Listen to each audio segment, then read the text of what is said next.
তথ্যগত অসঙ্গতির কারণ দেখিয়ে এসআইআরের শুনানিতে তলব নিয়ে সুপ্রিম কোর্টে মামলা করেছিল তৃণমূল। সোমবার সেই মামলার শুনানিতে আদালত তালিকা প্রকাশসহ একগুচ্ছ নির্দেশ দিয়েছে। নমস্কার, আপনারা দেখছেন জে নিউজ বাংলা। সকলকে পুনঃ ভালোবাসা দিয়ে শুরু করছি আজকের প্রতিবেদন শুরু করার আগে সকলকে বলবো চ্যানেলটিকে অবশ্যই একটু সাবস্ক্রাইব করে পাশে থাকবেন। ভোটার তালিকায় বিশেষ নিবিড় সংশোধন প্রক্রিয়ার তথ্যগত অসঙ্গতির তালিকা প্রকাশ করতে হবে নির্বাচন কমিশনকে, এমনটাই নির্দেশ দিল সুপ্রিম কোর্ট। প্রকাশ্যে ওই সংক্রান্ত তালিকা টাঙিয়ে দিতে বলা হয়েছে।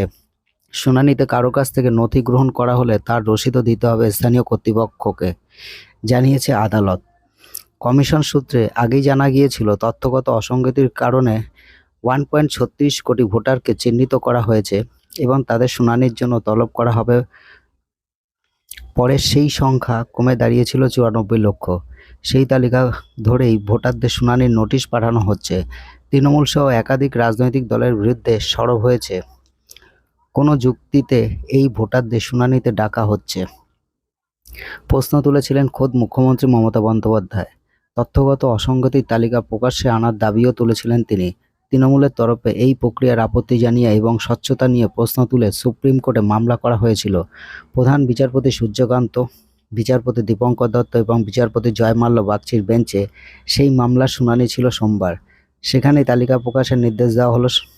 শুনানি চলাকালীন রাজনৈতিক দলের প্রতিনিধি হিসাবে বুথ স্তরের এজেন্টদের থাকতে দেওয়ার যে দাবি তৃণমূল তুলেছিল তাও মেনে নিয়েছে আদালত। প্রধান বিচারপতির বেঞ্চ জানিয়েছে, রাজ্যের সমস্ত গ্রাম পঞ্চায়েত দপ্তর, ব্লক অফিস এবং ওয়ার্ড অফিসে তথ্যগত অসঙ্গতির তালিকা টাঙাতে হবে কমিশনকে। প্রতিটি ব্লক অফিসে আলাদা কাউন্টার খুলতে হবে। সেখানে সাধারণ মানুষ নথি জমা দিতে এবং তালিকা সংক্রান্ত আপত্তি জানাতে পারবেন।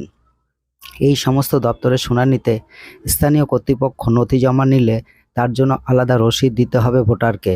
নথির প্রাপ্তি স্বীকার করতে হবে লিখিতভাবে।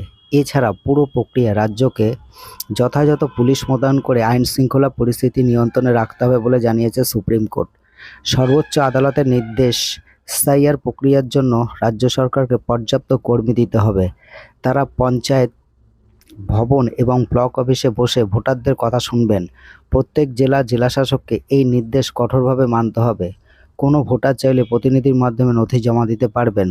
সেই প্রতিনিধি হতে পারেন যে কোনো দলের বিএলএ, পরিবারের সদস্য অথবা অন্য কেউ যাকে ভোটার অনুমতি দিয়েছেন।